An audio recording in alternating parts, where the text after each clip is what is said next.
$600 billion. That's how much G7 countries pledged to counter China's Belt and Road Initiative, a project that looks to recreate the ancient Silk Road. Beijing says it will spend more than $1 trillion on ports, roads, bridges and rails, having already broken ground in dozens of countries across Asia, Africa and Europe. But now G7 leaders are looking to outdo their Chinese rivals. Dubbed the Partnership for Global Infrastructure and Investment, or PGII, U.S. President Joe Biden says the investments will help low and middle-income countries tackle climate change, improve public health, and transform to fit a digital world. For years, the U.S. has tried to counter China's growing influence and has criticized the Belt and Road Initiative as a debt trap that hasn't brought tangible benefits for host countries. China has countered that its investments come without political strings attached and benefits both sides. So whose plan will win out in the end? And is this global competition between China and the West a good thing for developing countries? And for more on the competition between China and the G7, I'm joined by Nancy Snow in New York. She is a distinguished visiting professor at Schwarzman College, Tsinghua University. And from Hong Kong, Andrew Leong. He is a political and financial analyst who specializes on China. A warm welcome to you both. Thanks for joining me on Straight Talk. Nancy, how do you think the G7's new $600 billion project to rival China's Belt and Road Initiative will play out, and how significant is it?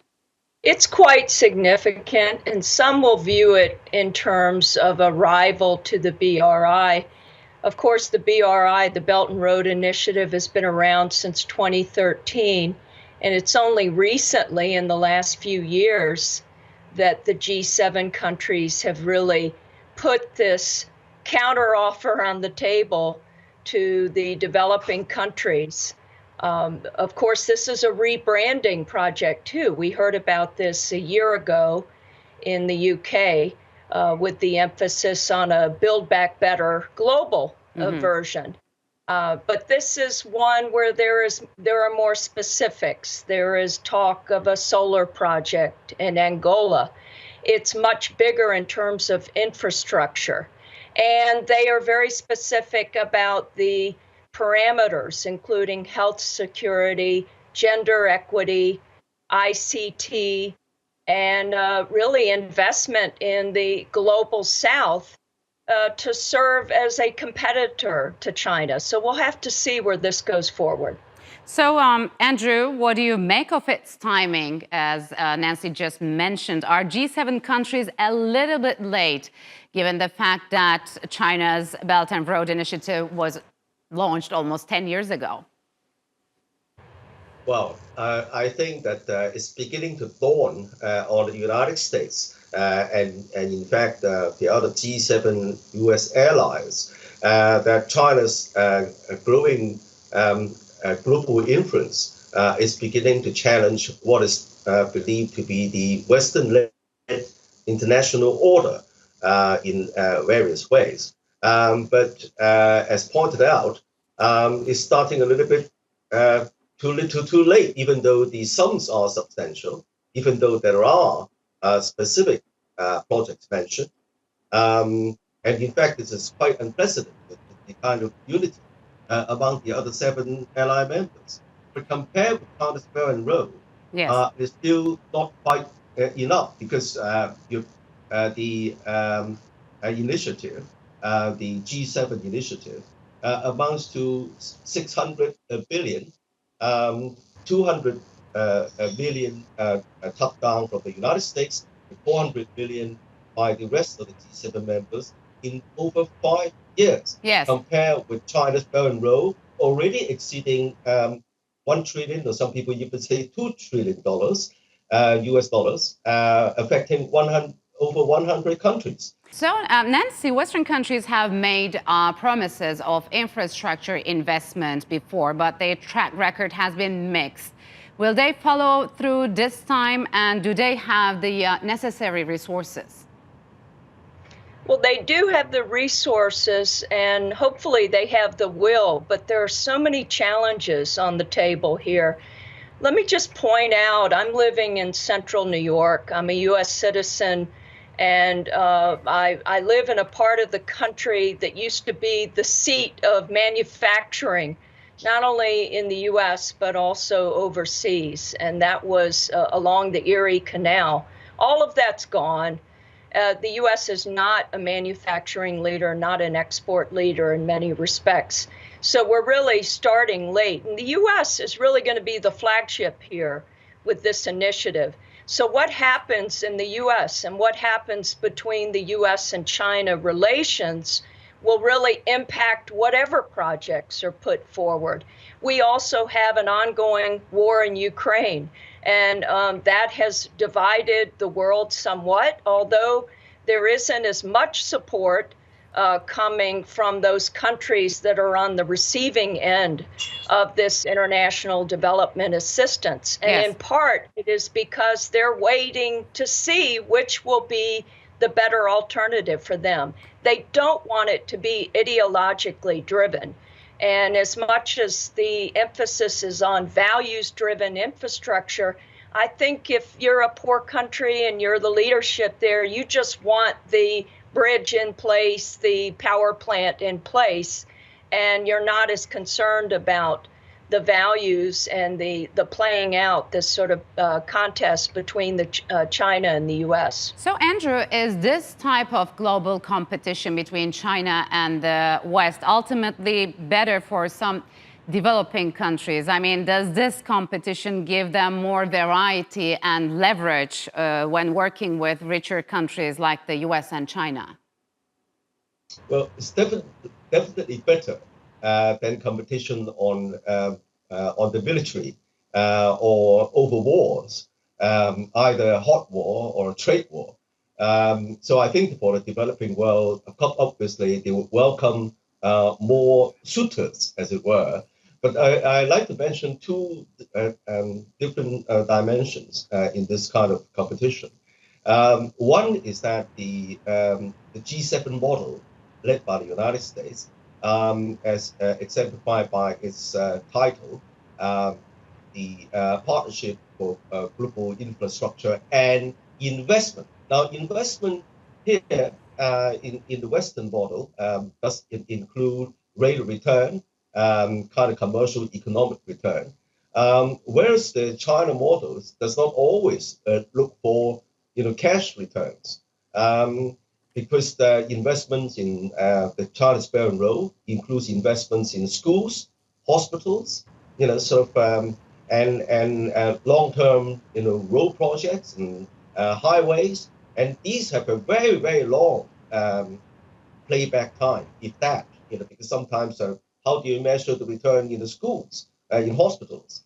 And so I think that the developing world, while open mind to more offers, is likely to view the Chinese initiative quite differently.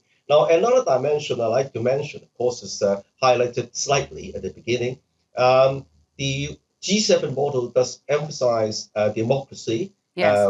Western values, whereas the China is not, nothing on that. It doesn't always adopt the principle of not interfering with the political system.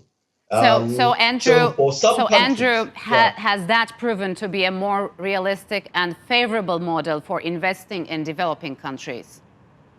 Well, I wouldn't say that, as they say, a one-size-fits-all kind of answer.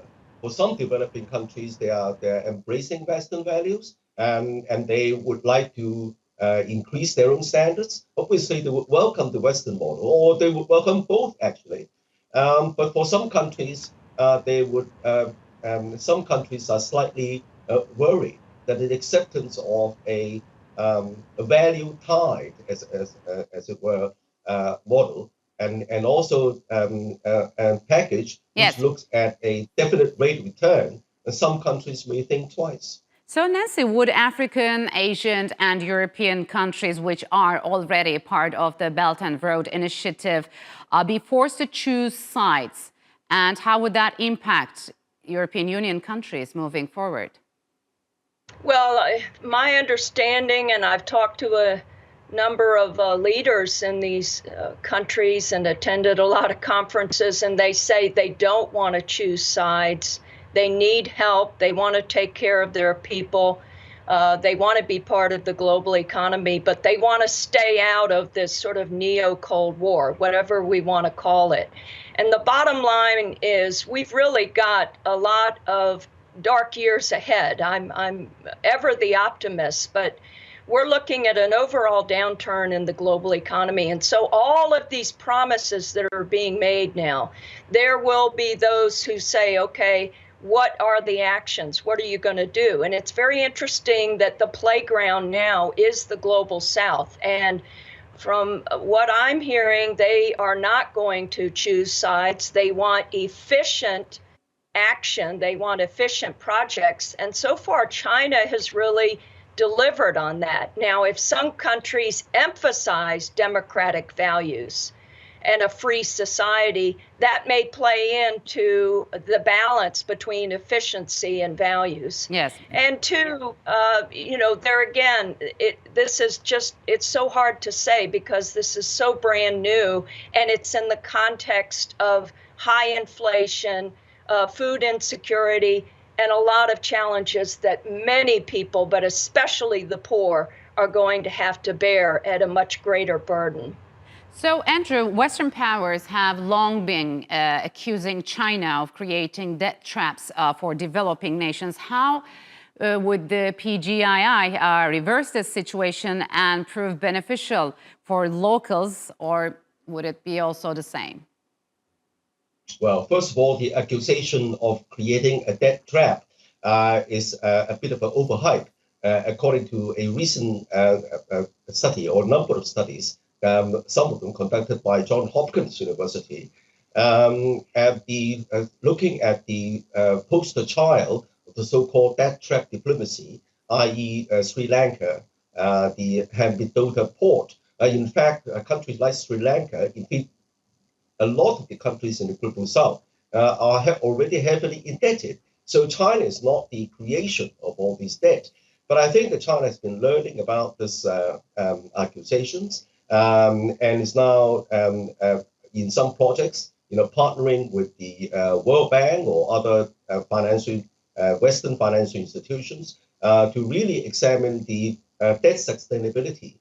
And also even global governance. So I think that China is trying to reform, not completely at first, because the things are moving so fast and some of these countries want the cash very, very badly. So, Nancy, how would this capitalist versus communist or democratic versus undemocratic project will play out in the end?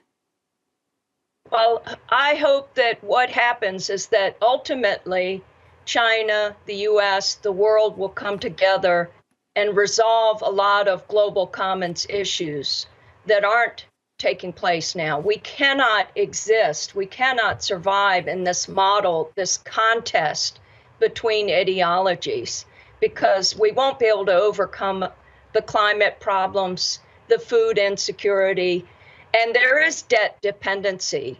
Debt trap, whatever you may want to call it. We're all beholden to China now. However, China has played out on the global economic stage what it was allowed to do. And it's been really helped along in this process by what the US led at the end of World War II with the Bretton Woods infrastructure, the IMF, the World Bank, the World Trade Organization. All of this benefited China. Unfortunately for the West, we were a bit asleep at the wheel and seeing that there was this growth taking place and we didn't have an appropriate response. Yes. Now we do. But again, cast it wider and beyond ideology. And that's why we do the kind of work we do in exchanges and get young people involved in learning about each other. It's so we can resolve our problems together as a species. All right, Nancy and Andrew, unfortunately, we'll have to leave it here. Thank you very much for joining me on Straight Talk.